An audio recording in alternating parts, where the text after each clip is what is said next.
This is the opposite of what feminism should be.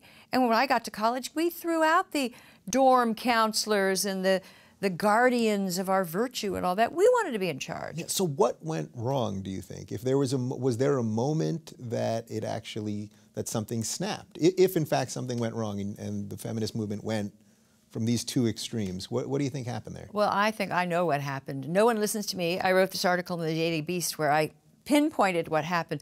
These, we should call these fainting couch feminists and purveyors of myth. They've been around for a long time. They've been in gender studies. It's too bad. But in 2011, a little-known apparatchik, a government official sent out... That was going to sound conspiratorial, if you went No, but in this case, it's true. She sent out a letter to all the colleges and universities. Her name, she was the Assistant Secretary of Civil Rights, Ruslan Ali, and she sent out to all the colleges. And I think her intention was that they take more seriously that women are harassed on campus and there was too much sexual assault. But she went overboard. She's terrified the universities and made it seem like if they didn't immediately put like most men on trial and get them out of those schools and believe women, because she claimed there was this epidemic of sexual predation and that the men at campuses like Yale and Swarthmore and so were just preying on women. So she sent this letter, and the schools now can be sued under Title IX, this equity statute. It's a wonderful statute. It was meant to be there to give women equal opportunities in education, but it's been twisted now, and they've kind of declared martial law on men on the campus because of this letter. It was 2011, and you look at that date, and then you see it brought words like trigger warning and safe space, this whole mindset of rather somewhat paranoid young women and their mentors on campus. It gave them the power to make a federal case, literally, of their perceptions. Yeah, that's so interesting because I can see the line now to when you were talking about the catcalling, why the slippery slope exists. If you were to create a law, well, then you could be in this similar situation. Well, now, once you have a law, they already had Title IX officers, but since 2011, that's probably the area of greatest growth on many campuses. They have dozens and dozens of people monitoring how the boys are treating the girls at Wesleyan.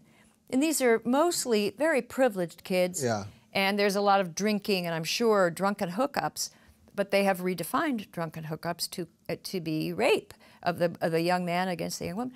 So, of course, they call then there's a rape epidemic if you're going to enlarge the meaning of this horrible word, but you're going to enlarge it to include drunken hookups. Right. So I see there's so many pieces here that are related to feminism and so much of this authoritarian stuff and the college stuff.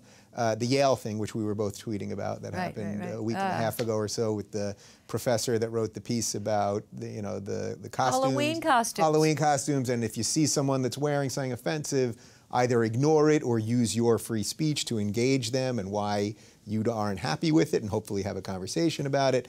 Then that professor's husband, I believe is the dean there, he got into this argument with the student, and the student basically said, and it was all caught on camera, basically said, this is not a place of intellectualism, this should be a home. A home.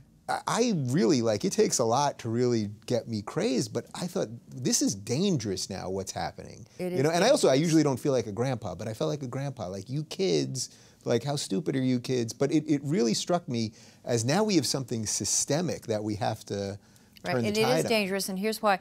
Some leftists I've seen, they're embarrassed by it, who wouldn't be? But they say, oh, it's just kids acting out. No, it's not just kids acting out. These are kids who have been fed a lot of bad, crazy information in their ethnic studies or gender studies where it's highly politicized scholarship. They've had, and they may, if they went to elite high schools, they probably had it since, 10th grade.